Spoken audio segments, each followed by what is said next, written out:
Our purpose is to support individual and community transition to sustainable living through regular engagement of the heart, head, and hands.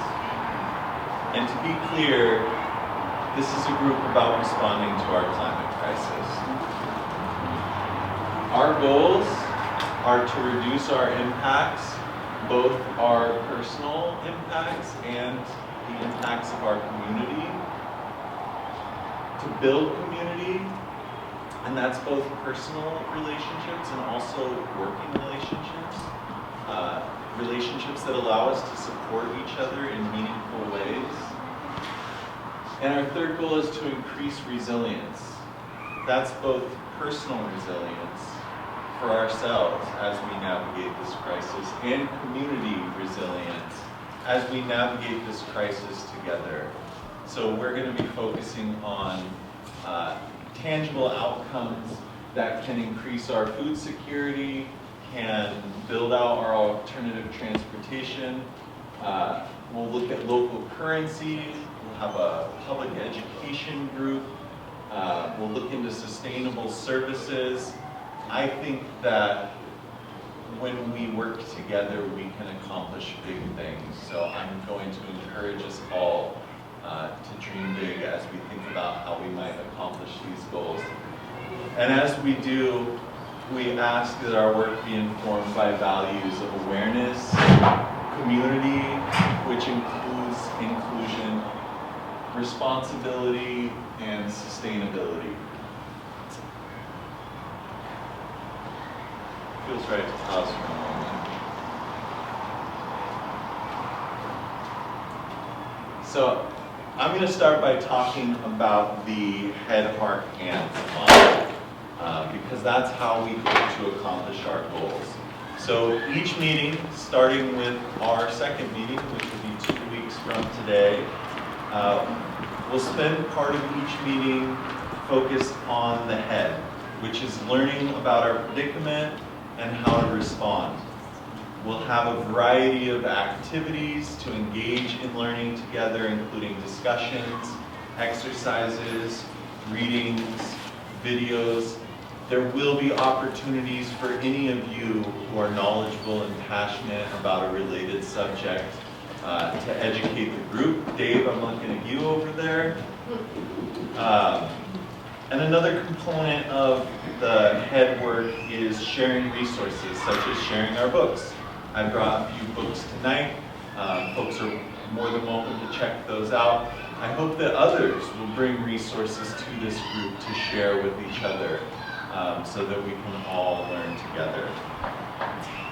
We'll spend part of each meeting focused on the heart, which is about acknowledging, processing, and harnessing our emotional response to our predicament. And Jesse's going to take the lead in guiding us. Would you like to share a bit about the heart work? One of the things, so part of my work in the world is as a counselor, and I'm just starting to see in my practice climate anxiety like moving its way in, not directly, but also indirectly. Like people, especially younger people, it's informing how they're deciding whether they're going to have kids, where they're going to live, what they should do next. So one of the things I'm noticing is that it seems to me like collectively we don't have a nervous system that can handle the input of information.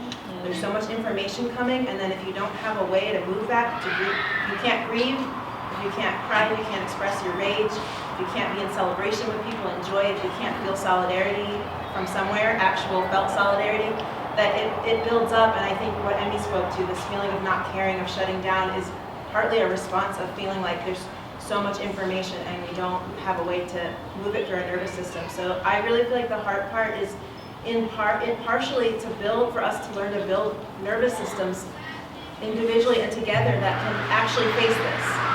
And that means being, like, having emotion about it too, and not shielding each other from that, and actually knowing we can handle that together. We're going to be stronger and more capable and equipped to face this. If we're not afraid of each other's emotion around it. And making room for things like joy and celebration, learning tools about how to work with strong feelings, I don't have the answers for that. I'm just really, really, really willing to be in what's big together. I have no trust in that space together. And then also a huge part of what my conception of we keep calling it the predicament. We like this word, I think, for crisis or predicament. I forget what the distinction was between problem and predicament, but it was like, Problems have solutions. problems have solutions, predicaments you have to evolve through and grapple with. Like, we have a predicament, we have to grapple with it. There's no one way through this. And so a large part of the predicament in my conception is a loss of belonging. Like, all the things that happened that disconnected us from knowing that we belong deeply to this earth and vice versa, and we belong deeply to each other. So I think we're going to try to do work that feels vulnerable, like meet people you don't know and share vulnerably, just in doses that we can tolerate, and be with like what that process is like, to remember like we are, just how interdependent we actually are, just how much we actually are going to be relying on and leaning on each other. So the heart work is going to be like the heartbeat for us of how we're doing what we do relationally. Throughout the first part of each of our meetings, and then the second part of our meetings will be focused on the hands, which will be putting our learning and passion to work through action groups. One of the reasons I feel really happy to be coordinating with Matt is he's incredibly organized and probably the most focused and driven person that I know. Like, if Matt wants to get something done, it will get done somehow. And so why I say that is we have some plans. Like, we have some clear ways to start to harness all of that, like all of our collective energy towards action. And again, like, part of what I think is puts a lot of us into the freeze response around this is so much that's difficult, and then no way to like move it, nothing to do, and that's really, really crucial in like a trauma arc. It's like something big and real and hard is happening. You have to be able to move somehow with it. So we intend to build momentum. We'll just be like really clear about that. We don't intend to stay in the talking about space. So hands. So as I mentioned, the hands work will be putting our learning and passion to work through action groups.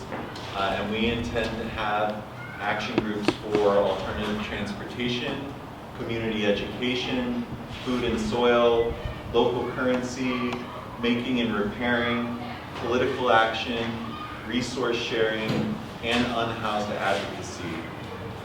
In the future, I could see larger scale projects handled by action groups, like an EV car share or potentially a co-housing project.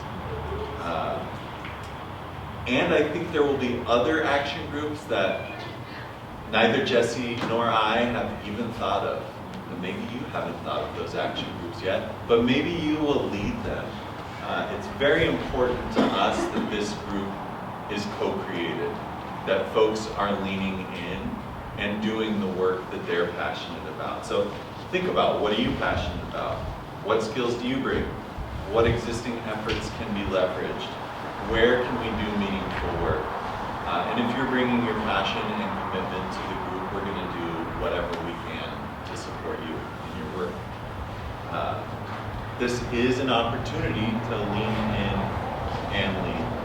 It's also an opportunity to learn and accept some support. It's important to acknowledge that the group efforts will often overlap. So I'm hoping to serve as a coordinator between groups, meeting with the leaders of each group to find out what projects they're working on, what resources and support they need, and how they might work with other action groups or existing efforts in the community to advance their goals. I'm going to pause here. Any questions about the head of our hands model? Okay, there will be another opportunity. Yes, Aaron? So there's a meeting every 2 weeks. Yep. Is there going to be, are we going to have subgroups where we can meet in each other's homes? Or in smaller groups have a meal? I don't know. I mean, We're coming to 1700 North Street next week. I think that we will probably get to that place. We don't have an infrastructure set up for that yet. I anticipate we'll need one soon. And if you have ideas about how that could look or how that could work, let's talk. My experience with action groups is they get together and they go, we can't do this because we need X, Y, Z, and none of us have that. But you get a group like this, and 6 of them come back and say, we need X, Y, Z, and X and Y are in the room. And all you need to figure out is Z, and that makes it doable. Yeah. So you got to get a small group together and bring your needs back to the larger group, and you might find you'll get what you need. And this is not exactly a small group. This is our first meeting. There are, I'm certain, so many resources and skills in this room that can be shared. It's really exciting to think about. This patient young man has had his hand in the air. Will you explain each of the action groups? Sure. Yeah, so I'll give a few words about each one. Alternative transportation will focus on advocating for more alternative transportation in our community and equipping group members and community members with the tools they need to transport themselves in an alternative fashion. That will probably involve some bikes. There are a lot of bikes out there. There are a lot of bike people in this room. I'm pretty connected to the bike community myself. For folks who are hesitant about biking or need equipment or need support or safety tips, I think there's space for all that work. Community education will be focused on sharing our head work and hard work with our community. And our good friend Taylor has volunteered to lead that group. Food and soil will focus on building our food security and also potentially using food and soil projects to make statements. Guerrilla gardening is not just a great way to get some extra produce, but also a way to begin affecting change within your neighborhood. I'd like to address that one too if I could. The Salish Seed Guild is got about 7,000 packets of seed out in the community right now. Almost all of which we grew from scratch just so we could give it away. If you want to get on salishseedguild.org, you can find out where some of the displays are. We are running out because seed is flying off of the shelves. So if you're thinking about getting some free seed or you want to get some seed or just donate, get on the website and find out where they're located. Because we're doing the best we can to get organic permaculture raised seed into the Whatcom County. That's at Bryant's farm, right? Most of the seed is grown at Bryant's farm, but we're looking for people that are interested in adopting a seed to grow, a plant to grow out to seed and bring it back, and we'll help with the harvest and the threshing and all of that. We've got a row of beets right now on the ground that'll be seed for next year. Hunter's also your compost guy.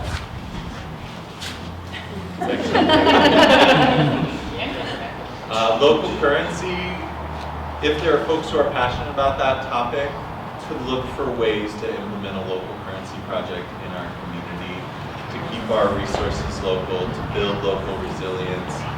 It's not without precedent in this community, and Bellingham is actually a pretty ripe community for such a project. I'm still answering your first question. You got another one? Will you be able to be part of 2 different actions? Oh, that's a great question. Absolutely. If you are passionate in 2 different areas for which we have action groups, we'll figure out a way for you to be involved in both. I see we're just joined by David McLeod from Transition Whatcom. Thanks, David. Hi, David. Nice to see you here. We just talked about the Head, Heart, Hands model. Henry asked for details on all the action groups, so I've been put on the spot here. I think making and repairing is pretty self-explanatory, but we all have stuff. Some of that stuff we need. Sometimes it breaks. or sometimes we need something new. I think there are a lot of ways that we could work together as a group so that we don't have to go to the store to buy new things. Recognizing that every new item we purchase has a fossil fuel price beyond what we pay at the register. And we can become a tool library unto each other. Beautiful. Aaron's in the making and preparing group. Political action, that's one I'm hoping to take the lead on. That's going to be everything from petitions to encouragement to call certain representatives about certain political measures, to, you know, potentially being more vocal and civilly disobedient. So talk to me if you're into that. Resource sharing, that one again is pretty self-explanatory. Between us, I'm certain we have a lot of resources we aren't using all the time. You know, if it's something as simple as you don't want to mow your lawn with your old gas mower and someone in the group has an electric mower they can bring to you at a meeting. To bigger things, you know, I referenced an EV car share earlier. I have an EV, and if someone here needs access to a vehicle, that's something that I'm willing to offer. These are just examples off the top of my head. I think there are a lot of things we can share with each other. Not just tangible things either. Our good friend Yam and maybe Sean's old company will be sharing a song tonight after our discussion. That's another resource that can be shared. So I encourage us to think out of the box in ways in which we can support and enrich each other.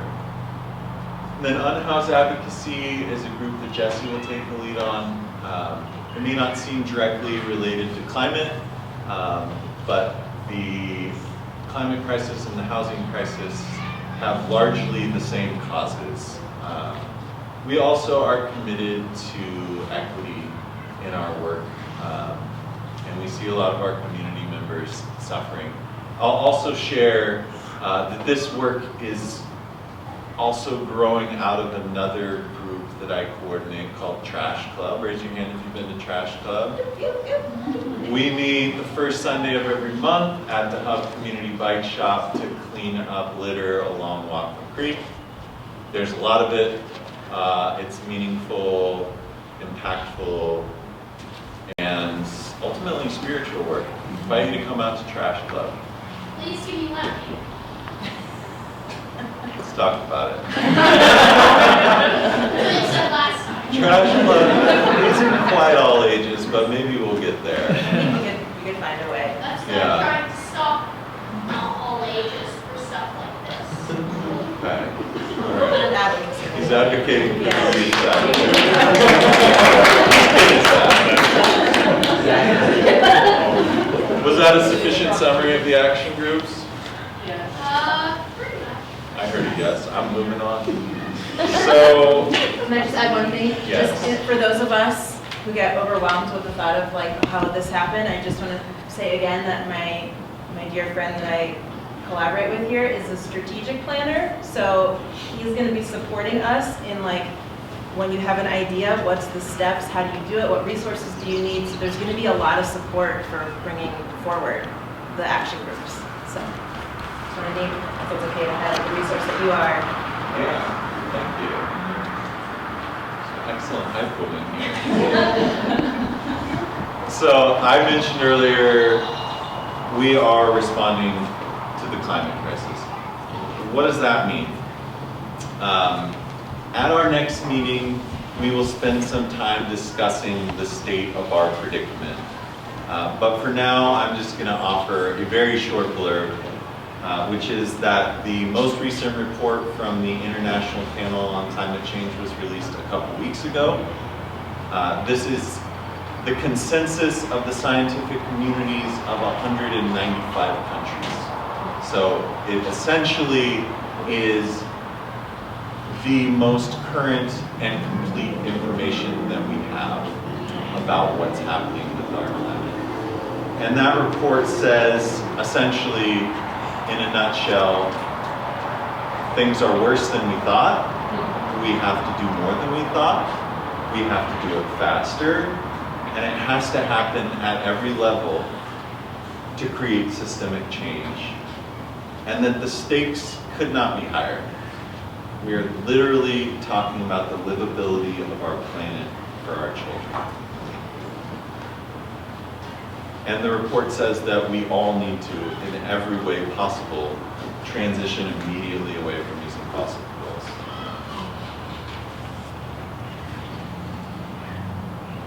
That's heavy. It's okay to sit with that. Take a deep breath. Yeah.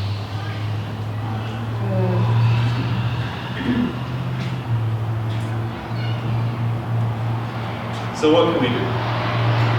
We're going to talk about personal level actions. That's what you can do to transition.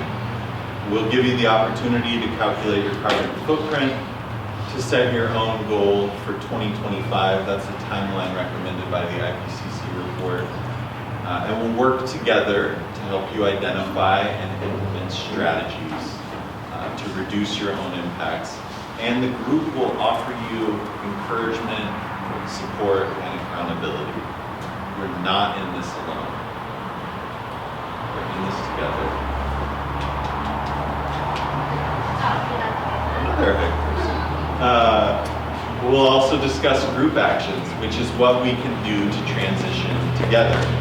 That'll happen through our action groups.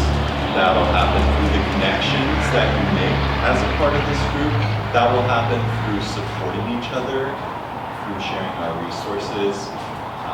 I think this will happen in ways that I haven't dreamed of, and I can't wait to see that. We'll also talk about community actions, which is what we can do to support others in making transitions. And I believe that this group can be a force for change. I think that can happen in simple ways, through welcoming others to the group, through modeling changes in our lives, through starting conversations, through showing up for the work.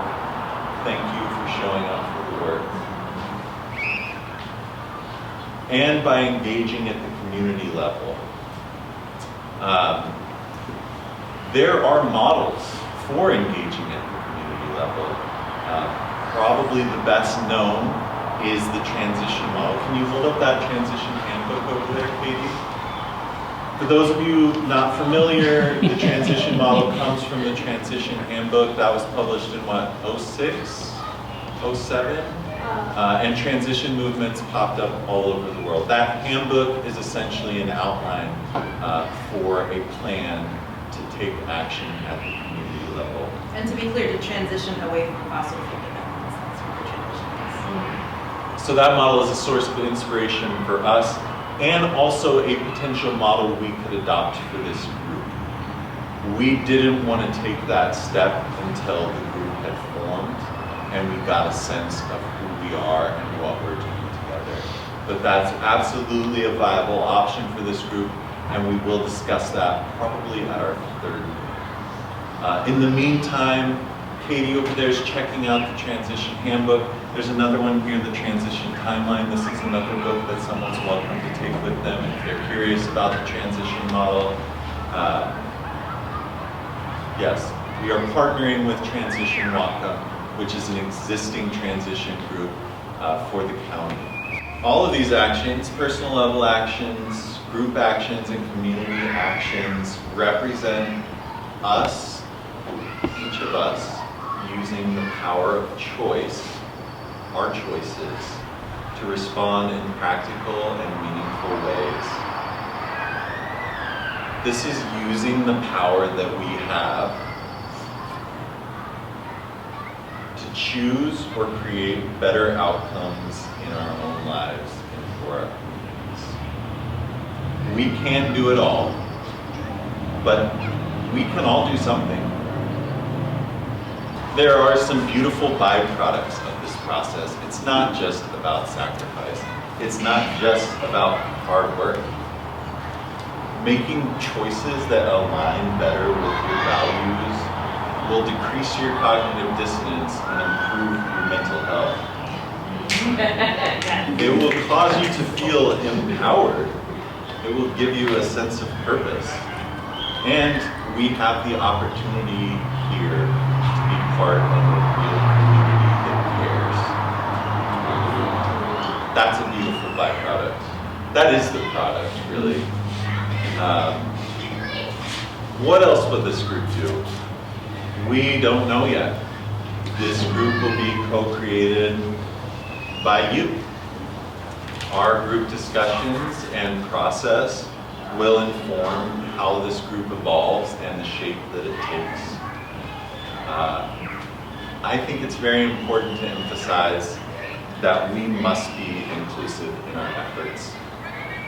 If it takes all of us, we have to welcome everyone in. That means being accepting and welcoming of all identities, acknowledging the history of our land and its stewardship, and also recognizing that the impacts of the climate crisis disproportionately affect marginalized communities all around the world. And that this work is also equity and justice work. And we will continually revisit those topics and address how they overlap with the work that we're doing. So that's our plan. We're open to feedback. We want you involved. What questions?